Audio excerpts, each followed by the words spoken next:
कहानी की शुरुआत होती है एक ग्रुप एक्सप्लोरर से जिनकी लीडर है सोफिया, और वो सब पैसिफिक ओशन में मौजूद है। सोफिया एक बहुत ही बड़ी फीमेल शार्क लिलिस को तलाश कर रही हैं। अचानक उनके सिस्टम पर एक अलर्ट आता है कि वो शार्क उनके बहुत करीब आ चुकी है। सोफिया तुरंत सभी डाइवर्स को ऑर्डर देती है, नीचे उतरो और शार्क को पीछे से कवर करो। जिसके बाद कुछ डाइवर्स समुद्र में छलांग लगा देते हैं, जिनमें सोफिया का हस्बैंड क्रिस भी शामिल होता है। थोड़ी देर की तलाश के बाद वो एक छोटे मरे हुए वेल मछली को देखते हैं, लेकिन किसी को समझ नहीं आ रहा कि वो मरी कैसे। क्रिस उसके करीब जाता है और देखता है कि उसके जिस्म पर शार्क के काटने के निशान हैं। तभी अचानक बहुत सारी फीमेल शार्क्स निकल आती हैं और पता चलता है कि वो सब लिलिस की बेटियां हैं। तभी लिलिस खुद सामने आ जाती है और सब उसे देखकर हैरान रह जाते हैं, क्योंकि उसका साइज पिछली बार के मुकाबले में डबल हो चुका होता है। 2 महीने पहले जब वो सब लिलिस को देखने आए थे तब उसका साइज 3 मीटर था। अब लिलिस सिर्फ 2 महीने में 7 मीटर लंबी हो चुकी है। सोफिया क्रिस से कहती है कि जल्दी से उसका सैंपल लो ताकि हम उसके तेजी से बढ़ने का राज जान सकें। क्रिस हिम्मत करके उसके करीब जाता है सैंपल लेने, लेकिन लिलिस तुरंत उस पर हमला कर देती है। उसी वक्त क्रिस और सोफिया के बीच कनेक्शन कट जाता है। सोफिया बहुत परेशान हो जाती है और खुद समुद्र में उतर जाती है ताकि अपने हस्बैंड को ढूंढ सके। वो जैसे ही नीचे जाती है उसे क्रिस का कटा हुआ बाजू मिलता है और वहां और किसी ड्राइवर का कोई नामो निशान नहीं होता। वो समझ जाती है कि वो सब शार्क की खुराक बन चुके हैं, मगर वो हिम्मत नहीं हारती और फैसला करती है कि किसी तरह उस शार्क से सैंपल लेकर ही रहेगी। वो लिलिस के करीब पहुंचती है और सैंपल लेने की कोशिश करती है, लेकिन शार्क उस पर भी हमला कर देती है। सोफिया खुशकिस्मती से एक जाल में फंस जाती है, लेकिन शार्क जाल को खींचते हुए समुद्र की गहराइयों में ले जाती है। किसी तरह से वो जाल से निकलने में कामयाब हो जाती है और खुद को बचा लेती है। फिर 3 साल बीत जाते हैं और हम पहुंचते हैं पेरिस, जहां 2 नौजवान लड़के सीन नदी में मछलियां पकड़ रहे होते हैं, लेकिन अचानक उनके जाल में एक बम आ जाता है। ये देखकर वो दोनों लड़के पुलिस को इस बम की खबर देते हैं। बम की खबर सुनकर रिपोर्टर्स भी वहां आ जाते हैं। तभी पुलिस आकर लोगों को समझाती है कि वर्ल्ड वॉर 2 के दौरान यहाँ शेल्स और मिसाइल्स रखी गई थी, इसलिए डरने की कोई जरूरत नहीं है। यहाँ अक्सर बम मिलते रहते हैं और जब तक हम यहाँ हैं कुछ नहीं होगा। लोगों को यकीन दिलाया जाता है कि नदी सुरक्षित है।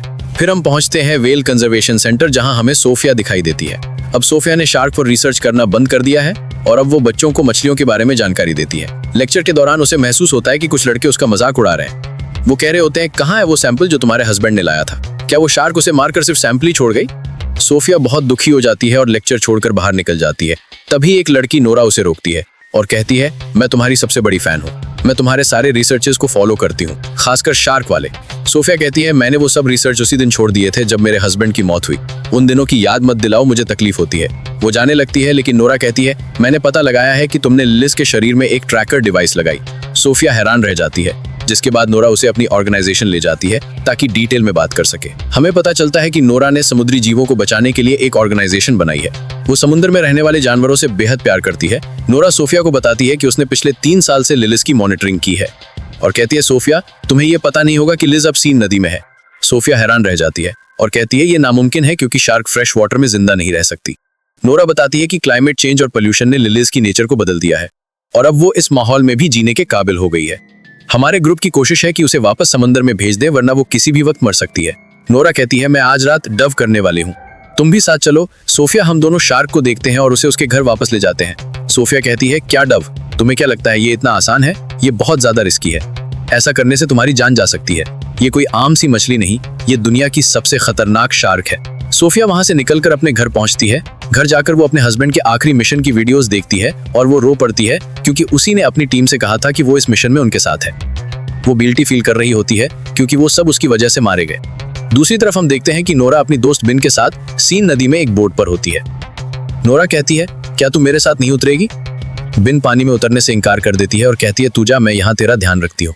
नोरा अकेले ही पानी में उतरती है और लिलिस को हर जगह ढूंढती है। दूसरी ओर सोफिया सिस्टम में लिलिस की मूवमेंट्स ट्रैक कर रही होती है।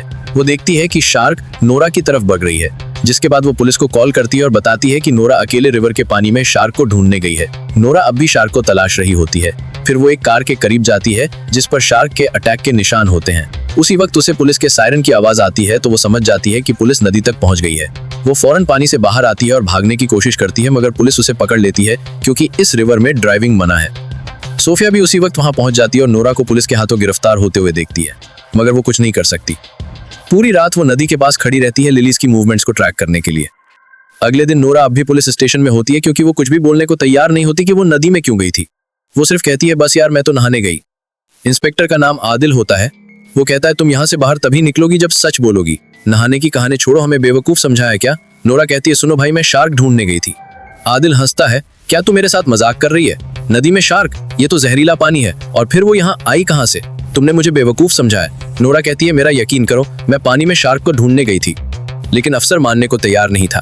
दूसरी तरफ सोफिया अब भी उसी जगह पर मौजूद होती है जहां कल रात थी। शार्क की मूवमेंट्स को देख रही होती है और वो काफी नर्वस और डरी हुई होती है क्योंकि शार्क उसके बहुत करीब होती है। तभी उसे पुलिस स्टेशन से कॉल आती है और उसे अपने ऑफिस बुलाया जाता है। वहां जाकर उसे पता चलता है कि ये कॉल नोरा की रिक्वेस्ट पर की गई थी ताकि वो ये प्रूफ कर सके कि शार्क वाकई नदी में है। तभी पुलिस को एक लाश मिलती है नदी के किनारे से। सोफिया लाश की हालत देखकर डर जाती है क्योंकि लाश का आधा हिस्सा गायब था, जैसे उसे किसी बड़े जानवर ने काटा हो। सोफिया कहती है, ये काम तो शार्क का ही लगता है। फिर वो पुलिस स्टेशन जाती है और एक लेडी इन्वेस्टिगेटर को सारी जानकारी देती है जो वो लिलिस के बारे में जानती थी। वो ये भी बताती है कि ये शार्क बहुत खतरनाक है, जैसा कि तुम लोग समझ रहे हो वैसी नहीं। इसका साइज बहुत तेजी से बढ़ रहा है और हमें एक एक्सपर्ट टीम चाहिए ताकि हम शार्क को उसके असली समुद्र में वापस ले जा सके, वरना अगर ये नदी में रही तो किसी भी वक्त मर सकती है। लेकिन वहीं नोरा को लगता है कि सोफिया और ऑफिसर शार्क को मारने वाले हैं, इसलिए अब नोरा शार्क को बचाने के काम पर लग जाती है और ऑफिसर सोफिया और आदिल को ऑर्डर देती है कि शार्क को सेफ तरीके से समुद्र में पहुंचाया जाए। फिर सोफिया डाइवर्स की टीम के साथ सीन नदी पहुंचती है ताकि शार्क को पकड़ सके। दूसरी तरफ नोरा भी चुपचाप उनका पीछा करती है और दूर से शार्क की मूवमेंट्स को देखती रहती है। सोफिया और उसकी टीम ट्रैकर के जरिए लिलिस की लोकेशन फिक्स कर लेते हैं। डाइवर्स जल्दी से सूट पहन के नदी में उतर जाते हैं। नोरा को लगता है कि वो लिलिस को मान देंगे तो फौरन अपनी दोस्त बिन को कॉल करती है और कहती है कि वो ट्रैकर सिस्टम हैक कर दे ताकि डाइवर्स शार्क की लोकेशन ट्रेस ना कर सके। बिन उसकी बात मान लेती है और सिस्टम बंद कर देती है। तभी डाइवर्स पानी में लिलिस को तलाश करते रहते हैं और वो लिलिस के काफी करीब होते हैं। उन्हें उसकी मूवमेंट का एहसास होने लगता है। तभी ट्रैकर अचानक बंद हो जाता है और वो उसका लोकेशन नहीं जान पाते। वो सब जल्दी से ऊपर आ जाते हैं इससे पहले कि शार्क उन्हें मार डाले। आदिल हैरान रह जाता है कि ट्रैकर अचानक कैसे बंद हो गया और वो सोफिया से कहता है कि मुझे लग रहा है कि ये सब तुम्हारा किया धारा है। कसम से अगर कंफर्म हो गया कि तूने ये किया तो ये तेरे लिए जिंदगी का आखिरी दिन होगा। सोफिया उसकी बातों से नाराज हो जाती है और वहां से चली जाती है और इत्तेफाक से वो नोरा को दूर से देखती है जो छुप के सब कुछ देख रही होती है। तो वो फौरन समझ जाती है कि उसी ने ट्रैकर का सिस्टम खराब किया है। रात को आदिल अपनी अफसर से बात कर रहा होता है और कहता है कि हमें दरिया के आसपास सब रुकावटें लगा देनी चाहिए जब तक हम उस शार्क तक नहीं पहुंचते। तो वो कहती है कि हम नदी का किनारा बंद नहीं कर सकते क्योंकि कुछ दिनों बाद यहाँ एक बहुत बड़ा रेस फेस्टिवल शुरू होने वाला है जिसे हम किसी भी हालत में रद्द नहीं कर सकते। पता चलता है कि ये फेस्टिवल एक बड़ी स्विमिंग रेस है जो सीन नदी में होने वाली है और इसमें देश के सबसे प्रोफेशनल स्विमर हिस्सा लेने वाले हैं। जाहिर है कि सिटी मेयर इस फेस्टिवल को कैंसिल नहीं करेंगी क्योंकि इस पर $1 अरब से ज्यादा डॉलर खर्च हो चुके हैं। आदिल बहुत मायूस हो जाता है और सोफिया के बारे में सर्च करता है और उसे सब कुछ पता चल जाता है कि उसके आखिरी मिशन के बाद क्या हुआ था। उसका हस्बैंड और पूरी टीम मर गई और वो अब भी खुद को कसूरवार मानती है। आदिल बहुत दुखी होता है कि उसने उसके साथ सख्त बात की और उसे नाराज करके भेज दिया। अगले दिन नोरा एक वीडियो बनाती है जिसमें वो शार्क के साथ हो रहे जुल्म पर बात करती है। वो कहती है कि हर साल लाखों शार्क मार दी जाती हैं ताकि ब्यूटी प्रोडक्ट्स और अमीरों के खाने बन सके। ये क्रिएचर भी इंसानों की तरह जीने का हक रखती है। वो अपने जैसे नौजवानों से कहती है कि वो उसकी ऑर्गेनाइजेशन में शामिल हों और लिलिस शार्क को समंदर वापस पहुंचाने में मदद करें। सरप्राइज ये होता है कि वीडियो को लाखों व्यूज मिलते हैं और उसकी टीम में सैकड़ों नौजवान शामिल हो जाते हैं। सबका एक ही मकसद होता है, लिलिस को सलामती से समंदर तक वापस ले जाना।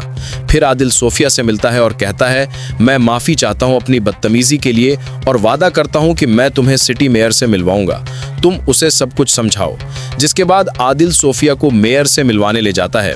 सोफिया मेयर को सारा किस्सा सुनाती है और स्विमिंग रेस बंद करवाने की रिक्वेस्ट करती है, मगर मेयर कहती है कि हजारों फौजी वहां पर मौजूद होंगे और फेस्टिवल अपने टाइम पर ही स्टार्ट होगा, कोई शोर शराबा नहीं चाहिए। सोफिया गुस्से में आकर कहती है, ये फेस्टिवल कैंसिल होना चाहिए वरना तुम सैकड़ों लोगों को मौत के मुंह में भेज दोगी। अगर वो लोग नदी में उतरे तो लिलिस एक एक करके सबको खा जाएगी और तुम्हें अंदाजा भी नहीं है कि लिलिस दुनिया की सबसे खतरनाक शार्क है जिसे कोई भी काबू नहीं कर सकता। मेयर कहती है, देखो बहन, साफ साफ बात सुन लो, फेस्टिवल कैंसिल नहीं होगा। सरकार ने $1 मिलियन खर्च किए हैं इस पर। फिर मेयर पुलिस को ऑर्डर देती है कि किसी भी कीमत पर उस शार्क को मार दिया जाए। पुलिस सोफिया से मदद मांगती है तो सोफिया कहती है, मैं एक प्लान बनाऊंगी कि हम उससे नदी से निकालकर समंदर ले जाए, मगर उससे मारा नहीं जाएगा। वो एक प्लान बनाती है जिसमें खास फ्रीक्वेंसीज के जरिए शार्क को ट्रैप किया जाएगा और थोड़ी देर के लिए बेहोश करके उसे समंदर में शिफ्ट कर दिया जाएगा। मगर प्लान शुरू होने से पहले बेन आ जाती है और वो मान जाती है कि उसने ही ट्रैकर सिस्टम खराब किया था और अब उसे पछतावा हो रहा है। लेकिन मसला सिर्फ ये नहीं, नूरा ने लिलिस का लोकेशन ट्रेस कर लिया है और वो आज ही उसे समंदर की तरफ ले जाने का प्लान बना रही है। वो बताती है कि शार्क इस वक्त सीवरेज के टैंक के पास है। वो सोफिया और पुलिस से कहती है कि वो नूरा को रोकें, क्योंकि वहाँ कुछ नौजवान भी मौजूद होंगे जो नूरा को सपोर्ट करने आए हैं और वो जगह बहुत खतरनाक है क्योंकि वो सीवरेज एरिया बहुत तंग है। सोफिया कहती है अच्छा हुआ तुमने हमें ये बताया, और वो यकीन दिलाती है कि वो अपनी दोस्त को बचाएंगी। रात को हम देखते हैं कि नूरा, बेन और अनऑर्गेनाइजेशन के बाकी लोग सीवरेज एरिया में पहुंच चुके हैं और मिशन के लिए तैयार हो रहे हैं। बेन थोड़ी नर्वस लग रही होती है, जैसे कुछ छुपा रही हो, मगर वो कहती है मैं बस तुम्हारे लिए परेशान हूँ। फिर नूरा पानी में उतरती है, ये साबित करने के लिए कि शार्क इंसानों के लिए खतरनाक नहीं होती। अब वो लेलिस का इंतजार करने लगती है। उसी वक्त सोफिया, आदिल और पुलिस वहां पहुंच जाते हैं और उससे कहते हैं फौरन पानी से बाहर आओ, मगर वो लड़की जिद करती है कि वो मिशन पूरा करेगी। सोफिया उस पर चिल्लाती है जो तुम कर रही हो वो गलत है, ये शार्क तुम्हारी सोच से भी बड़ी है, वो तुम्हारा सोना डिवाइस और तुम्हें जिंदा खा जाएगी। कि इसी वक्त नूरा के पास एक शार्क नजर आती है। सोफिया फौरन समझ जाती है कि ये छोटी शार्क लिलिस की बेटी है, लेकिन नूरा बहुत एक्साइटेड होती है और शार्क के करीब जाती है और उसे छूने लगती है ताकि सोनार डिवाइस से उसका पता लगा सके। तभी अचानक आदिल पानी में छलांग लगा देता है ताकि नूरा को बचा सके, लेकिन अचानक शार्क गुस्से में आ जाती है और नूरा पर हमला कर देती है और उसे निगल जाती है। उसी समय पूरे इलाके में हलचल मच जाती है और सभी नौजवान डर के मारे वहां से भागते हैं और उनका जो फालतू सा प्लान था शार्क्स को बचाने का, वो इन्हें ले डूबता है। अब हर एक बंदा खुद को बचाने की कोशिश में लगा हुआ था, लेकिन बदकिस्मती से जगह तंग होती है और काफ़ी लोग पानी में गिर जाते हैं और लिलिस और उसकी बेटी उन्हें मार देती हैं। हर तरफ पानी में इंसानों के टुकड़े नजर आ रहे थे। सारा पानी खून से लाल हो गया था। जैसे तैसे करके स्विमर थोड़े बहुत लोगों को बचा लेते हैं, लेकिन ज़्यादातर लोग वो होते हैं जिनके हाथ या टांगें कट चुकी होती हैं, यानी वो सिर्फ बचा हुआ शरीर वापस ले आते हैं। फिर सब जख्मियों को पेरिस के हॉस्पिटल ले जाया जाता है, जहां सोफिया शॉक में खड़ी होती है और यकीन नहीं कर पा रही होती कि क्या हुआ। वो रोने लगती है, अपने शौहर और पुरानी टीम को याद करती है। तभी आदिल उसके पास बैठता है और उसे तसल्ली देता है। कुछ देर बाद आदिल और सोफिया को सीवरेज एरिया में बुलाया जाता है। जब वो वहां पहुंचते हैं तो लिलिस की बेटी की लाश मिलती है। उसे लैब ले जाया जाता है ताकि सोफिया उस पर रिसर्च करे, शायद कोई क्लू मिल जाए। उसी समय सोफिया को पता चलता है कि ये शार्क सिर्फ 2 महीने की है और वो प्रेग्नेंट भी है, और सोफिया को लिलिस की बढ़ती हुई ग्रोथ का भी पता चल जाता है। हैरान करने वाली बात यह होती है कि ये फीमेल शार्क बिना किसी मेल शार्क के कोलैब किए बच्चे पैदा कर सकती है, यानी बिना नर के खुद ब खुद बच्चे देना। सोफिया समझ जाती है कि ये शार्क बहुत बड़ी आफत है, क्योंकि लिलिस की तादाद कुछ महीनों में बहुत ज़्यादा बढ़ जाएगी और ये इंसानों के लिए बहुत बड़ा खतरा बन सकता है। इसीलिए लिलिस और उसकी सारी नस्ल को ख़त्म करना बहुत ज़रूरी है, वरना वो इंसानों को ख़त्म कर देगी। अगले दिन सोफिया और उसकी टीम मेयर के ऑफिस पहुंचती है और उसे सारी नई जानकारी देती है। मेयर बहुत नाराज़ होती है क्योंकि मिशन नाकाम हो चुका होता है और स्विमिंग फेस्टिवल स्टार्ट होने में सिर्फ कुछ ही घंटे बाकी होते हैं। वो कहती है कि किसी भी तरह इस शार्क को मारो। सोफिया उस पर गुस्सा करती है और कहती है तुम्हारे लिए पैसे ज़्यादा अहम हैं या लोगों की जानें। मेयर गुस्से में कहती है बाहर निकलो यहाँ से, और फिर वो फैसला करती है कि शार्क को मारने की जिम्मेदारी अब फौज को दी जाएगी। फिर सोफिया और आदिल कैफ़े में बैठे बात कर रहे होते हैं। सोफिया कहती हैं अगर फेस्टिवल को ना कैंसिल किया गया तो बहुत बड़ी तबाही हो जाएगी, क्योंकि मेयर पैसों की भूखी है और मुकाबला हर हाल में कराएगी। आदिल कहता है चलो मिलके दुनिया बचाते हैं। वो दोनों प्लान बनाते हैं कि वो मेयर के बिना शार्क्स को मारेंगे। फिर आदिल अपने दोस्तों से बात करता है और उनसे मदद मांगता है। सब दोस्त राज़ी हो जाते हैं और एक टीम बनाते हैं। पहला काम ये होता है कि 2 बॉम्ब एक्सपर्ट्स को बुलाया जाए ताकि वो पानी में डायनामाइट लगाए और उसी से लिलिस को मारा जाए। फेस्टिवल के दिन सोफिया, आदिल और पूरी टीम नदी में गोता लगाती है और शार्क्स की तरफ बढ़ते हैं ताकि बॉम्ब खास उनके घर में लगा दें। उधर मेयर मेला ओपन कर रही होती है। उसे कुछ भी पता नहीं होता आदिल और सोफिया के प्लान का। फौज भी अपनी बोट्स में तैयार बैठी होती है किसी भी हमले के लिए। सोफिया की टीम शार्क के मेन जगह तक पहुंच जाती है और वो वहां हजारों शार्क मछलियां देखती है। सोफिया अपनी टीम को कहती है कि रुक जाए, क्योंकि शार्क इंसानी हरकत से खतरा महसूस करती है।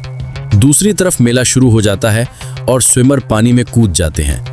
सोफिया और उसकी टीम शार्क्स के बीच बॉम्ब लगा देती हैं और जैसे ही काम खत्म होता है सब ऊपर जाने की कोशिश करते हैं। तभी एक शार्क आती है और टीम के 2 बंदों को मार देती है। सोफिया आदिल को खींचती है ताकि जल्दी निकल सके, लेकिन बॉम्ब जल्दी फट जाते हैं, धमाका होता है और टीम के बाकी लोग ऊपर उनका इंतजार कर रहे होते हैं।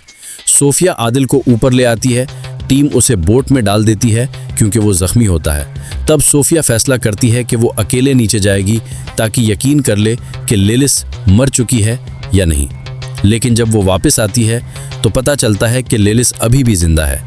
फिर अचानक लेलिस कश्ती पर हमला करती है, टीम को गिरा देती है और पूरी टीम को मार देती है। लेकिन खुशकिस्मती से आदिल और सोफिया बच जाते हैं और ऊपर आ जाते हैं। तब वो देखते हैं कि शार्क तैराकों की तरफ बढ़ रही है, तो वो दोनों पानी में वापस कूद जाते हैं ताकि उसे रोक सकें, लेकिन तब तक बहुत देर हो चुकी होती है। शार्क पहले ही तैराकों तक पहुंच चुकी होती है और एक एक करके सबको मारने लगती है। एक ही झटके में नदी का पानी लाल हो जाता है, हर तरफ इंसानों के टुकड़े तैर रहे होते हैं। पूरा इलाका चीख पुकार और अफरा तफरी से भर जाता है। तभी फौज पहुंचती है और लेलिस पर गोलियां चलाती है, लेकिन उन गोलियों का उस पर कोई असर नहीं होता। सबसे बड़ा खतरा ये होता है कि नदी के नीचे कई बॉम्ब पहले से लगे होते हैं। अगर कोई गोली उन पर लग गई तो पूरा शहर उड़ जाएगा। और फिर वही होता है, एक गोली बॉम्ब से टकरा जाती है और जोरदार धमाका होता है। पूरा शहर तबाह हो जाता है। धमाके की वजह से एक भयानक सुनामी आती है जो पूरे शहर को बहा ले जाती है।